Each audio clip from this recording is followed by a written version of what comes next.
She's resting now, but earlier, speaking to her son Wesley, she thanked the NHS for looking after her. Can you tell us how you're feeling after being in hospital? What was the treatment like? Very good treatment. Did you enjoy your stay in hospital after what they've done for you? Yes, Were they nice people? very nice. I didn't want to leave. Well, I spoke to her son Wesley earlier and began by asking how they'd all coped. It was the most traumatic thing in all my life to put my mother in an ambulance and shut the door behind her. Did she understand what was going on? Was she fully conscious? She did, because she was quite confused. She was pretty conscious, but she's reasonably confused because she is 99 nearly after all, and she is confused at the best of times. And because of the virus setting in, her confusion got even worse.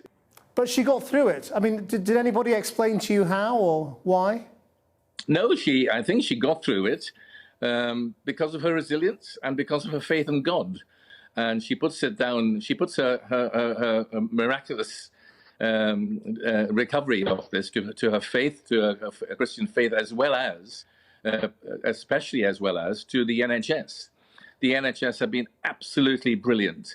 And if anybody criticizes the NHS, ask them to speak to me because they did a fantastic job with my mum. They actually called me 4 times a day from Ward 11 in Ninewells in Dundee.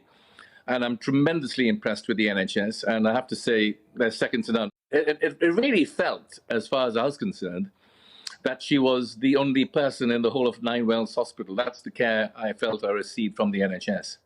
And did you feel confident that you were going to see her again? No, I didn't. Not at all. It was the few days of my life, the most traumatic few days of my life.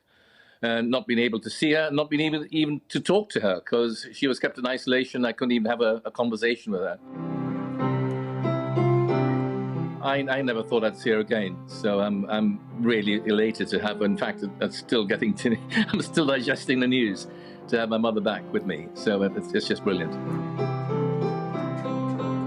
And what do you put her longevity down to? I mean, is she a very fit person generally? Does she eat particularly healthily or anything like that? She does. She does. We don't consume alcohol in the house. She eats very, very well. She puts her longevity to eating porridge every morning and not listening to anyone, which makes life a lot harder for me because I've been living with her for 20 years now. My father died 20 years ago.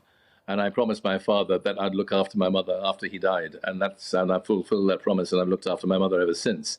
So it makes life quite hard for me to be, because she's quite a stubborn, formidable lady. And she has her ways about her, but they're all very healthy and very conducive to healthy living.